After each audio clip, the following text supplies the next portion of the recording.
सत श्री अकाल, स्वागत है न्यूज़ 18 पंजाब देख रहे सारे दर्शकों का। मैं हाँ तुहाडे नाल भुल्लोजीत सिंह ते बुलेटिन में सब तो पहला गल करते हैं इस वेले दी हुण दी वड्डी खबर दी। 2022 लई बसपा ते अकाली दल दे विच गठजोड़ हो सकता है। जी हाँ, बसपा पंजाब के प्रधान ने इस मुतलक संकेत दे दिते ने। उन्होंने कहा कि अकाली दल के नाल 2-3 दौर की गलबात हो चुकी है, आखिरी फैसला मायावती ने करना है। ये कहा जसवीर सिंह गढ़ी जिहड़े कि बसपा के प्रधान ने। भाजपा नालों अकाली दल का तोड़ विछोड़ा हो चुका और बसपा की जिहड़ी पंजाब इकाई है उसके प्रधान ने जसवीर सिंह गढ़ी जिन्होंने ये संकेत दे दिते ने कि जल्द ही अकाली दल ते बसपा का गठजोड़ हो सकता और इस मुतलक 2-3 गेट की जिहड़ी गलबात है वो हो चुकी है। ਸਾਡੇ ਸਾਹਮਣੇ ਗੱਠਜੋੜ ਹੁੰਦੇ ਸੀ। ਵੱਡੀ ਖਬਰ ਹੈ ਇਸ ਵੇਲੇ ਦੀ, ਕਮਿਊਨਿਸਟ ਗੱਠਜੋੜ ਬਣ ਕੇ ਆ ਗਏ। ਕਦੀ ਅਕਾਲੀ ਔਰ ਭਾਜਪਾ ਦਾ ਗੱਠਜੋੜ ਰਿਹਾ। ਆਮ ਆਦਮੀ ਪਾਰਟੀ ਵੀ 17 ਦੇ ਵਿੱਚ ਛੋਟੀਆਂ ਪਾਰਟੀਆਂ ਛੋਟੇ ਚਿਹਰਿਆਂ ਨਾਲ ਗੱਠਜੋੜ करके बूम बना के आई सी, चाहे वो लोक इंसाफ पार्टी है, चाहे कोई होर छोटे मोटियां NGOs टाइप ने। लेकिन जिहड़ा 2022 आ रहा ये सारिया पार्टियां अज दे दिन कलियां आ। जिहड़ी रही गठबंधन गठजोड़ की गल, क्योंकि बहुजन समाज पार्टी राष्ट्रीय पार्टी आ। भैन कुमारी मायावती जी ये राष्ट्रीय नेता ने, प्रधान ने। यदा फैसला भैन कुमारी मायावती जी करनगे कि वो कल्ले लड़ना है या गठबंधन च लड़ना है। लेकिन मैनू इदां लगदा है, जो मेरे कोल खबर हैगी आ, कि गठजोड़ के लिए 2-4 गेड़ की जी गलबात है, मैनू इदा लगता है भी शायद अकाली दल ना होई है हाई कमांड की हाई लैवल पर। लेकिन मेरे वो ध्यान जो हाले मामला पूरी तरह जिन्होंने मैं स्पष्ट तौर पर कहा इदा नहीं। तो बसपा के पंजाब के प्रधान जसवीर सिंह गढ़ी ने इसके संकेत दे दिते ने। जी 2-3 गेड़ की जी गलबात है वो अकाली दल ते बसपा दे विच हो चुकी है। ये भी कहा जसवीर सिंह गढ़ी ने और कहा कि जल्द ही जोड़ा गठजोड़ है अकाली दल ते बसपा का पंजाब दे विच हो सकता और जल्द ही इसका ऐलान भी हो सकता है। फिलहाल इस वेले दी वड्डी ते अहम खबर है, बसपा के वल्लों इस गल के संकेत दिते गए हैं कि जल्द ही बसपा ते अकाली दल दोवें ही पार्टियां दे विच गठजोड़ होवेगा और आने वाले इलैक्शन नूं लैके यह गठजोड़ किया जाना है। और इस मुतलक जिहड़ियां 2-3 गेट की जिहड़ी बैठक है जिस दे विच आम राय नूं लैके, सहमति नूं लैके जां होर विचार वटांदरा की रूपरेख रहेगी उसनूं लैके जिहड़ी है मीटिंगां दौर लगातार जारी है और 2-3 दौर की मीटिंग भी हो चुकी है। जिवें कि जसवीर सिंह गढ़ी जिहड़े कि बसपा के पंजाब के प्रधान ने, उन्होंने कहा कि हुण आखिरी फैसला जिहड़ा वो मायावती ने करना है कि वो गठजोड़ कदों और किहड़े हालातां दे विच करनगे। पर एक तौर गल स्पष्ट है कि किते ना किते बसपा ते अकाली दल दे विच आउण वाली विधान सभा चोणां तो पहलां गठजोड़ देखने को मिल सकता है। इसके संकेत पंजाब बसपा के प्रधान जसवीर सिंह गढ़ी ने दे दिते ने, बकायदा मीडिया के मुखातब हुए हैं।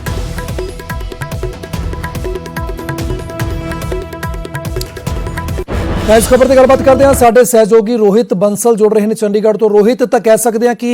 आने वाली विधान सभा चोणों के जिहड़े सियासी समीकरण ने, क्योंकि जोड़ तोड़ चल रहा, पर यह अपने आप के वड्डी खबर कह सकते हैं कि बसपा अकाली दल के नाल जाण नूं तैयार हो गई है। बसपा के वल्लों किते ना किते संकेतक ऐलान भी किया गया और हले फाइनल जिहड़ी है वो घोषणा होनी बाकी है। पर जिस तरीके के नाल जसवीर सिंह गढ़ी ने कहा कि 2-3 दौर की बैठक हो चुकी है, तो कह सकते हैं कि आने वाले दिनों के विच जां बहुत ही जल्दी इसका एक संकेतक ऐलान भी कर दिता जाएगा। बिल्कुल, जेकर भुल्लर गल करी जाए गठजोड़ की, तो जिथे अकाली दल के नाल हुण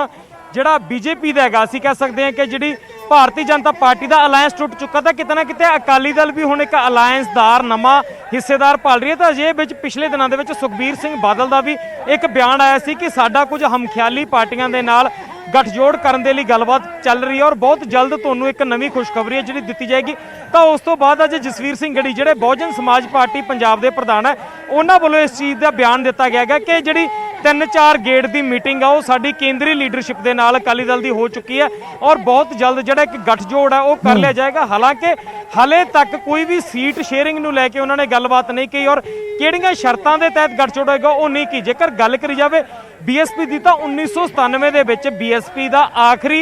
MLA है जिहड़ा वो जितदा, पर फिर भी अज तक पार्टी लगातार इलैक्शन लड़ती आ रही है और पार्टी के कोल कुछ % तक वोट है। पर जेकर अकाली दल और BSP इकट्ठे चोणां लड़ते हैं तो एक जिहड़ा बड़ा अलायंस के तौर पर जिहड़ा दुआबे का एरिया उस दे विच अकाली दल का जिहड़ा फायदा वो हो सकता है, क्योंकि BSP नूं एक तरीके दे नाल दलित वर्ग नाल जुड़ी हुई जिहड़ी पार्टी समझिया जांदा। और जिस तरह श्रोमणी अकाली दल ने ऐलान किया है कि साडा जिहड़ा CM दा जिहड़ा डिप्टी CM होएगा, डिप्टी CM दलित चेहरे नूं बनाया जाएगा, तो हो सकता है ਕਿ ਜੇਕਰ ਬੀਐਸਪੀ ਨਾਲ ਗੱਠਜੋੜ ਕਿਸੇ ਪੂਰ ਚੜਦਾ ਤਾਂ ਬੀਐਸਪੀ ਨੂੰ ਵੀ ਇਸ ਚੀਜ਼ ਦੀ ਆਫਰ ਦਿੱਤੀ ਜਾ ਸਕਦੀ ਹੈ ਕਿ ਅਕਾਲੀ ਦਲ ਦਾ ਸੀਐਮ ਔਰ ਡਿਪਟੀ ਸੀਐਮ ਬੀਐਸਪੀ ਦਾ ਬਣਾਇਆ ਜਾਵੇ। ਇਸ ਤਰ੍ਹਾਂ ਦੇ ਜਿਹੜੇ ਕਿਆਸ ਰਾਈਆਂ ਨੇ ਉਹ ਲਗਾਈਆਂ ਜਾ ਰਹੀਆਂ ਨੇ ਕਿ ਡਿਪਟੀ ਸੀਐਮ ਦਾ ਉਹਦਾ ਸ਼ਾਇਦ ਬੀਐਸਪੀ ਨੂੰ ਦੇ ਦਿੱਤਾ ਜਾਵੇ, ਕਿਉਂਕਿ ਇੱਕ ਦਲਿਤਾਂ ਨਾਲ ਜੁੜੀ ਹੋਈ ਪਾਰਟੀ ਹੈ ਔਰ ਦੁਆਬੇ ਦਾ ਏਰੀਆ ਜਦੋਂ 2019 ਦੇ ਵਿੱਚ ਲੋਕ ਸਭਾ ਦੇ ਇਲੈਕਸ਼ਨ ਹੁੰਦੇ ਨੇ ਉਸ ਵੇਲੇ ਵੀ ਇੱਕ ਵਿਧਾਨ ਸਭਾ ਹਲਕੇ ਤੋਂ ਬੀਐਸਪੀ ਨੇ ਲੀਡ ਪ੍ਰਾਪਤ ਕੀਤੀ ਸੀ। ਜਦੋਂ ਹੋਰ ਕੋਕੇ ਉਹਨਾਂ ਨਤੀਜਿਆਂ ਨੂੰ ਦੇਖਿਆ ਜਾਂਦਾ ਤਾਂ ਸਾਫ਼ ਤੌਰ ਤੇ ਇੱਕ ਜਿਹੜਾ ਵੱਡਾ ਵੋਟ ਬੈਂਕ ਹੈ ਉਹ ਇਹਨਾਂ ਪਾਰਟੀਆਂ ਦੇ ਨਾਲ ਹੈ ਔਰ ਇਸ ਪਾਰਟੀ ਦੇ ਨਾਲ ਅਕਾਲੀ ਦਲ ਦੇ ਆਉਣ ਦੇ ਨਾਲ ਇੱਕ ਵੱਡਾ ਫਾਇਦਾ ਅਕਾਲੀ ਦਲ ਦਾ ਹੋ ਸਕਦਾ ਹੈ। ਰੋਹਿਤ, ਜਿਵੇਂ ਕਿ ਤੁਸੀਂ ਵੀ ਜ਼ਿਕਰ ਕੀਤਾ ਕਿ ਇੱਕ ਡੀ ਫੈਕਟਰ ਦੀ ਗੱਲ ਕਰ ਰਹੇ ਹਾਂ ਅਸੀਂ ਦਲਿਤ ਵੋਟ ਬੈਂਕ ਦੀ, ਔਰ ਇਸ ਵਾਰ ਖਾਸ ਤੌਰ ਦੇ ਉੱਪਰ 2022 ਦੀਆਂ ਚੋਣਾਂ ਤੋਂ ਪਹਿਲਾਂ ਦਲਿਤ ਵਰਗ ਦੇ ਵੱਲ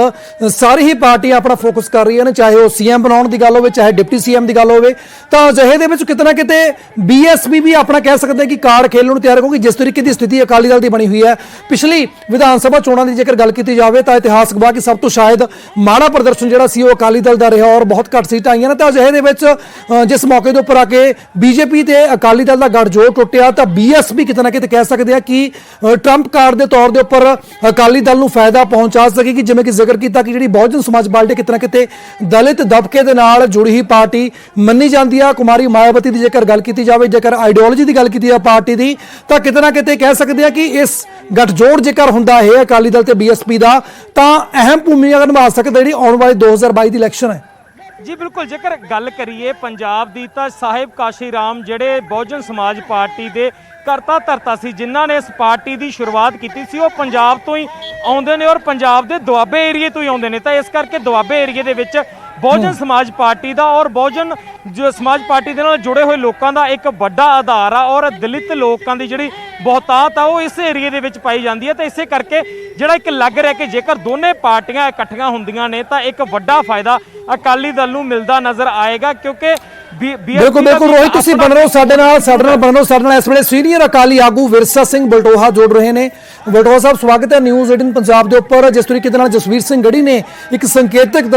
ਦਿੱਤਾ ਕਿ ਆਉਣ ਵਾਲੇ ਦਿਨਾਂ ਦੇ ਵਿੱਚ ਜਲਦ ਹੀ ਜਿਹੜਾ ਬੀਐਸਪੀ ਤੇ ਅਕਾਲੀ ਦਲ ਦਾ ਗੱਠਜੋੜ ਹੋਵੇਗਾ ਔਰ 2-3 ਜਿਹੜੀਆਂ ਮੀਟਿੰਗਾਂ ਦਾ ਵੀ ਜ਼ਿਕਰ ਕੀਤਾ। ਜਾਣਨਾ ਚਾਹੁੰਦੇ ਆ ਕਿ ਕਿਸ ਹੱਦ ਤੱਕ ਇਹ ਜਿਹੜੀ ਗੱਲ ਕਹੀ ਗਈ ਉਹ ਸਹੀ ਹੈ।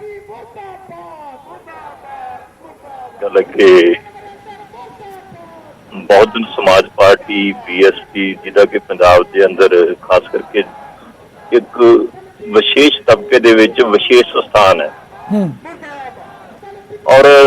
ਲੰਬੇ ਸਮੇਂ ਤੋਂ ਇਸ ਗੱਲ ਦਾ ਪ੍ਰਗਟਾਵਾ ਵੀ ਹੋ ਰਿਹਾ ਹੈ ਕਿ ਉਹ ਜਿਹੜਾ ਵੋਟ ਬੈਂਕ ਉਹਨਾਂ ਦਾ ਉਸੇ ਤਰ੍ਹਾਂ ਮਜ਼ਬੂਤੀ ਨਾਲ ਖੜੋਤਾ ਹੋਇਆ। ਤੇ ਚਾਹੇ 2019 ਦੀਆਂ ਜਿਹੜੀਆਂ ਲੋਕ ਸਭਾ ਚੋਣਾਂ ਵੀ ਹੋਈਆਂ ਨੇ ਉਹਨਾਂ ਚੋਣਾਂ ਦੇ ਵਿੱਚ ਵੀ ਬੀਐਸਪੀ ਨੇ ਆਪਣਾ ਜਿਹੜਾ ਕਮਿਟਡ ਵੋਟ ਬੈਂਕ ਹੈ ਉਹਦਾ ਵੀ ਜਿਹੜਾ ਪ੍ਰਗਟਾਵਾ ਹੋ ਚੁੱਕਾ ਹੈ ਔਰ ਸ਼੍ਰੋਮਣੀ ਅਕਾਲੀ ਦਲ ਤੇ ਬਹੁਜਨ ਸਮਾਜ ਪਾਰਟੀ ਦੇ ਵਿਚਕਾਰ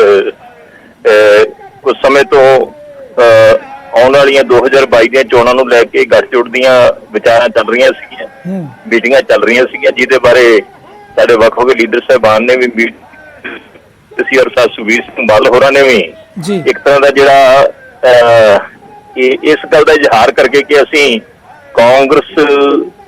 ਦੀ ਜਨਤਾ ਪਾਰਟੀ ਤੇ ਆਮ ਆਦਮੀ ਪਾਰਟੀ ਤੋਂ ਇਲਾਵਾ ਕਿਸੇ ਵੀ ਹੋਰ ਦੇ ਨਾਲ ਪੰਜਾਬ ਦੇ ਭਲੇ ਵਾਸਤੇ ਗੱਠਜੋੜ ਕਰਨ ਲਈ ਤਿਆਰ ਹੈ। ਤੇ ਉਹਦੇ ਤੋਂ ਵੀ ਇੱਕ ਤਰ੍ਹਾਂ ਦਾ ਇਹੀ ਇਸ਼ਾਰਾ ਸੀਗਾ ਕਿ ਸਾਡਾ ਜਿਹੜਾ ਆ ਇਹਨਾਂ ਦੇ ਨਾਲ ਆਉਣ ਵਾਲੀ ਵਿਧਾਨ ਸਭਾ ਚੋਣਾਂ ਨੂੰ ਲੈ ਕੇ ਗੱਠਜੋੜ ਜਿਹੜਾ ਆ ਮੁਕੰਮਲ ਰੂਪ ਚ ਸਿਰੇ ਚੜ ਚੁੱਕਾ ਆ ਔਰ ਜਿਹੜਾ ਗੜੀ ਸਾਹਿਬ ਨੇ ਵੀ ਸਵਾਗਤ ਕੀਤਾ ਜਾਂ ਗੜੀ ਸਾਹਿਬ ਨੇ ਵੀ ਇਸ ਗੱਲ ਦਾ ਪ੍ਰਗਟਾਵਾ ਕੀਤਾ ਆ।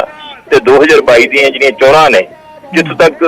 ਮੈਨੂੰ ਜਾਣਕਾਰੀ ਹੈ ਉਹ ਸ਼੍ਰੋਮਣੀ ਅਕਾਲੀ ਦਲ ਤੇ ਬਹੁਜਨ ਸਮਾਜ ਪਾਰਟੀ ਤੇ ਕੁਝ ਹੋਰ ਜਿਹੜੀਆਂ ਪਾਰਟੀਆਂ ਨੇ ਇਹ ਰਲ ਕੇ ਜਿਹੜੀਆਂ ਚੋਣਾਂ ਲੜਨਗੇ ਔਰ 2022 ਦੇ ਵਿੱਚ ਜਿਹੜਾ ਆ ਜਿਵੇਂ ਜ਼ਿਕਰ ਕੀਤਾ ਕਿ ਜਿਹੜਾ ਵੋਟ ਬੈਂਕ ਆ, ਜਿਹੜਾ ਪੈਟ ਵੋਟ ਬੈਂਕ ਹੈ ਬੀਐਸਪੀ ਦਾ, ਉਹ ਕਿਤੇ ਨਾ ਕਿਤੇ ਉਸੇ ਤਰੀਕੇ ਦੇ ਨਾਲ ਬਰਕਰਾਰ ਰਿਹਾ ਹੈ। ਇਤਿਹਾਸ ਦੇ ਵਿੱਚ ਜੇਕਰ ਵੋਟ ਬੈਂਕ ਜੇਕਰ ਪਰਸੈਂਟੇਜ ਦੇਖੀ ਜਾਵੇ ਤਾਂ ਕਿਤੇ ਨਾ ਕਿਤੇ ਸਟੇਬਿਲਿਟੀ ਉੱਥੇ ਬਣੀ ਹੋਈ ਹੈ। ਤਾਂ ਸ਼ਾਇਦ ਇਸੇ ਕਰਕੇ ਤੁਸੀਂ ਜ਼ਿਕਰ ਕੀਤਾ ਕਿ ਅਕਾਲੀ ਦਲ ਹੁਣ ਉਸ ਚੀਜ਼ ਨੂੰ ਵੀ ਕੈਸ਼ ਕਰਨਾ ਚਾਹੁੰਦਾ। ਪਰ ਸਵਾਲ ਇੱਥੇ ਹੀ ਹੈ ਕਿ ਜਦੋਂ ਗੱਠਜੋੜ ਹੋ ਜਾਂਦਾ ਉਸ ਤੋਂ ਬਾਅਦ ਜਿਹੜੀ ਦਿੱਕਤ ਆਉਂਦੀ ਹੈ ਜਾਂ ਫਿਰ ਜਿੱਥੇ ਨੁਕਤਾਚੀਨੀ ਦੇਖਣ ਨੂੰ ਮਿਲਦੀ ਹੈ ਉਹ ਹੁੰਦੀ ਹੈ ਕਿ ਸੀਟਾਂ ਦੀ ਵੰਡ ਨੂੰ ਲੈ ਕੇ। ਤਾਂ ਕੀ ਉਸ ਮੁਤਲਕ ਵੀ ਕੋਈ ਰੂਪ ਰੇਖਾ ਤਿਆਰ ਕੀਤੀ ਗਈ ਹੈ ਤਾਂ ਕਿ ਅਗਾਂਹ ਜਾ ਕੇ ਕਿਸੇ ਵੀ ਤਰੀਕੇ ਦੀ ਕੋਈ ਕਨਫਿਊਜ਼ਨ ਨਾ ਰਹੇ? ਕਿ ਜਿੱਥੋਂ ਤੱਕ ਸੀਟਾਂ ਦੀ ਵੰਡ ਨੂੰ ਲੈ ਕੇ ਵੀ ਸਾਰਾ ਕੁਝ ਹੀ ਜਿਸ ਤੱਕ ਮੇਰੀ ਜਾਣਕਾਰੀ ਹੈ, ਮੈਂ 100% ਨਹੀਂ ਕਹਿ ਸਕਦਾ ਕਿ ਸੀਟਾਂ ਦੀ ਵੰਡ ਵੀ ਜਿਹੜੀ ਆ ਲਗਭਗ ਮੁਕੰਮਲ ਹੋ ਚੁੱਕੀ ਹੈ। ਔਰ ਖਾਸ ਕਰਕੇ ਦੇਖੋ ਜਿਹੜੀ ਬੀਐਸਪੀ ਹੈ ਇਹ ਉਸ ਭਾਈਚਾਰੇ ਦੀ ਪ੍ਰਤੀਨਿਧਤਾ ਕਰਦੀ ਹੈ ਜਿਹੜਾ ਪੂਰੇ ਹਿੰਦੁਸਤਾਨ 'ਚ ਸਭ ਤੋਂ ਵੱਧ ਜਿਹੜਾ ਜਿਹਨੂੰ ਆਪਾਂ ਬਹੁਜਨ ਸਮਾਜ ਕਹਿ ਦਿੰਦੇ ਆ, ਦਲਿਤ ਭਾਈਚਾਰਾ ਕਹਿ ਦਿੰਦੇ ਆ, ਗਰੀਬ ਭਾਈਚਾਰਾ ਕਹਿ ਦਿੰਦੇ ਆ, ਉਹ ਜਿਹੜਾ ਆ ਉਹ ਸਭ ਤੋਂ ਵੱਧ ਪੰਜਾਬ ਦੇ ਵਿੱਚ ਵੱਸਦਾ ਆ। ਔਰ ਉਹ ਚਾਹੁੰਦਾ ਹੈ ਕਿ ਸਾਡੀ ਕੋਈ ਗੱਲ ਕਰਨ ਵਾਲਾ ਹੋਵੇ, ਸਾਨੂੰ ਕੋਈ ਸ਼ਕਤੀ ਦੇਣ ਵਾਲਾ ਹੋਵੇ। ਵਲਟੋਆ ਸਾਹਿਬ, ਜੇ 2022 ਦੇ ਵਿੱਚ ਆਪਾਂ ਕਹਿ ਲਈਏ ਕਿ ਸ਼੍ਰੋਮਣੀ ਅਕਾਲੀ ਦਲ ਤੇ ਬਸਪਾ ਦੇ ਗੱਠਜੋੜ ਦੀ ਸਰਕਾਰ ਆਉਂਦੀ ਹੈ, ਮੰਨ ਲਈਏ, ਤਾਂ ਇਹ ਗੱਲ ਸੁਭਾਵਿਕ ਕਿਹੜਾ ਬਣਦੀ ਹੈ ਕਿ ਬੀਐਸਪੀ ਦੇ ਵਿੱਚੋਂ ਹੀ ਜਿਹੜਾ ਦਲਿਤ ਚਿਹਰਾ, ਜਿਵੇਂ ਡਿਪਟੀ ਸੀਐਮ ਦਾ ਜ਼ਿਕਰ ਪਹਿਲਾਂ ਹੀ ਪਾਰਟੀ ਪ੍ਰਧਾਨ ਕਰ ਚੁੱਕੇ ਨੇ। ਮੇਰਾ ਖਿਆਲ ਹੈ ਕਿ ਜਿਹੜਾ ਦੇਖੋ ਇਹ ਵੀ ਜ਼ਰੂਰੀ ਹੈ ਕਿ ਜਿਹੜਾ ਦਲਿਤ ਭਾਈਚਾਰਾ ਹੈ ਇਹਨਾਂ ਨੂੰ ਵੀ ਸ਼ਕਤੀ ਦੇਣ ਦੀ ਲੋੜ ਹੈ। ਇਹਨਾਂ ਨੂੰ ਵੀ ਮਾਣ ਤੇ ਸਤਿਕਾਰ ਵੱਖਰੇ ਤੌਰ ਤੇ ਦੇਣ ਦੀ ਲੋੜ ਹੈ। ਭਾਵੇਂ ਕਿ ਮੰਤਰੀ ਸਾਹਿਬਾਨ ਬਣਦੇ ਰਹੇ ਨੇ, ਮੰਤਰੀ ਅੱਜ ਵੀ ਹੈਗੇ ਨੇ, ਕਾਂਗਰਸ ਕੈਪਟਨ ਸਰਕਾਰ ਦੇ ਵਿੱਚ ਵੀ ਮੰਤਰੀ ਹੈਗੇ ਨੇ, ਪਰ ਦਲਿਤ ਭਾਈਚਾਰੇ ਦੇ ਉਥਾਨ ਵਾਸਤੇ ਜਾਂ ਉਹਨਾਂ ਨੂੰ ਇੱਕ ਵੱਖਰੀ ਰਿਸਪੈਕਟ ਦੇਣ ਦੀ ਜਿਹੜੀ ਕੋਸ਼ਿਸ਼ ਹੈ ਬੀਤੇ ਸਮੇਂ ਦੇ ਵਿੱਚ ਕਿਸੇ ਵੱਲੋਂ ਵੀ ਨਹੀਂ ਕੀਤੀ ਗਈ। ਤੇ ਜਿਹੜਾ ਸਰਦਾਰ ਸੁਖਬੀਰ ਸਿੰਘ ਬਾਦਲ ਹੋਰਾਂ ਨੇ ਇਹ ਐਲਾਨ ਕੀਤਾ ਹੈ ਕਿ ਆਉਣ ਵਾਲੇ ਸਮੇਂ 'ਚ ਜਿਹੜਾ ਡਿਪਟੀ ਸੀਐਮ ਹੈ, ਡਿਪਟੀ ਸੀਐਮ ਜਿਹੜੇ ਨੇ ਉਹ ਦਲਿਤ ਭਾਈਚਾਰੇ 'ਚ ਹੋਣਗੇ, ਤੇ ਉਹ ਇਸੇ ਕਰਕੇ ਮੇਰਾ ਖਿਆਲ ਹੈ ਕਿ ਉਹਨਾਂ ਨੇ ਦਿੱਤਾ ਆ ਕਿ ਦਲਿਤ ਭਾਈਚਾਰੇ ਨੂੰ ਮਾਣ ਸਨਮਾਨ ਦਿੱਤਾ ਜਾਵੇ। ਬਲਟੋਆ ਸਾਹਿਬ, ਤੁਸੀਂ ਜ਼ਿਕਰ ਕੀਤਾ ਕਿ ਜਿਹੜੀਆਂ 2-3 ਮੀਟਿੰਗਾਂ ਦੌਰ ਹੋਏ ਜਿਸ ਦੇ ਵਿੱਚ ਤਕਰੀਬਨ ਰੂਪਰੇਖਾ ਸਾਰੀ ਉਹ ਤਿਆਰ ਹੋ ਚੁੱਕੀ ਹੈ ਔਰ ਜਲਦੀ ਇਹਦਾ ਐਲਾਨ ਵੀ ਹੋਊਗਾ, ਪਰ ਦੂਸਰਾ ਸਵਾਲ ਇਹ ਹੈ ਕਿ ਜਿਹੜੀਆਂ ਮੀਟਿੰਗਾਂ ਦੌਰ ਹੈ ਕਿ ਉਹ ਪੰਜਾਬ ਸਟੇਟ ਲੈਵਲ ਤੱਕ ਹੈ, ਜਿਵੇਂ ਕਿ ਜਸਵੀਰ ਸਿੰਘ ਗੱਡੀ ਨੇ ਜ਼ਿਕਰ ਕੀਤਾ ਜਿਹੜਾ ਆਖਰੀ ਫੈਸਲਾ ਉਹ ਕੁਮਾਰੀ ਮਾਇਆਵਤੀ ਨੇ ਕਰਨਾ, ਤਾਂ ਕੀ ਪਾਰਟੀ ਪ੍ਰਧਾਨ ਸੁਖਬੀਰ ਬਾਦਲ ਦੇ ਵੱਲੋਂ ਕੋਈ ਪਿਛਲੇ ਦਿਨਾਂ ਦੇ ਵਿੱਚ ਜਿਹੜੀ ਪਾਰਟੀ ਪ੍ਰਧਾਨ ਨੇ ਕੁਮਾਰੀ ਮਾਇਆਵਤੀ ਦੇ ਨਾਲ ਮੁਲਾਕਾਤ ਹੋਈ, ਜਾਂ ਫਿਰ ਇਹ ਮੁਲਾਕਾਤ ਦਾ ਦੌਰ ਹਾਲੇ ਸਿਰਫ ਸਟੇਟ ਲੈਵਲ ਤੱਕ ਸੀਮਿਤ ਰਿਹਾ ਹੈ? ਦੇਖੋ ਭੁੱਲਰ ਸਾਹਿਬ, ਮੈਨੂੰ ਇਸ ਗੱਲ ਦੀ ਜਾਣਕਾਰੀ ਨਹੀਂ ਕਿ ਜਿਹੜੀ ਬੀਐਸਪੀ ਸੁਪਰੀਮੋ ਨੇ ਬੀਬੀ ਮਾਇਆਵਤੀ ਜੀ, ਉਹਨਾਂ ਦੇ ਨਾਲ ਵੀ ਕਿਸੇ ਲੈਵਲ ਤੇ ਸਰਦਾਰ ਸੁਖਬੀਰ ਸਿੰਘ ਬਾਦਲ ਹੋਰਾਂ ਦੀ ਜਾਂ ਅਕਾਲੀ ਲੀਡਰਸ਼ਿਪ ਦੀ ਕੋਈ ਇਸ ਮਤਲਬ ਗੱਲਬਾਤ ਹੋਈ ਹੈ ਕਿ ਨਹੀਂ ਹੋਈ। ਤੇ ਮੇਰਾ ਖਿਆਲ ਹੈ ਕਿ ਜਦੋਂ ਬਹੁਜਨ ਸਮਾਜ ਪਾਰਟੀ ਦੇ ਨਾਲ ਇੱਕ ਰਾਜਨੀਤਿਕ ਗੱਠਜੋੜ ਦੀ ਗੱਲ ਚੱਲਦੀ ਹੋਊ ਤੇ ਕੁਦਰਤੀ ਹੈ ਕਿ ਉਹਦੀ ਸੁਪਰੀਮੋ ਦੇ ਨਾਲ ਵੀ ਗੱਲ ਹੋਈ ਹੋਊਗੀ। ਉਹ ਚਾਹੇ ਬੀਐਸਪੀ ਵੱਲੋਂ ਕੀਤੀ ਗਈ ਹੋਵੇ, ਚਾਹੇ ਸ਼੍ਰੋਮਣੀ ਅਕਾਲੀ ਦਲ ਨੇ ਵੀ ਚੱਲਦਾ ਰੋਲ ਨਿਭਾਇਆ ਹੋਵੇ, ਉਹ ਤਾਂ ਕੁਦਰਤੀ ਹੋਇਆ ਹੋਊਗਾ।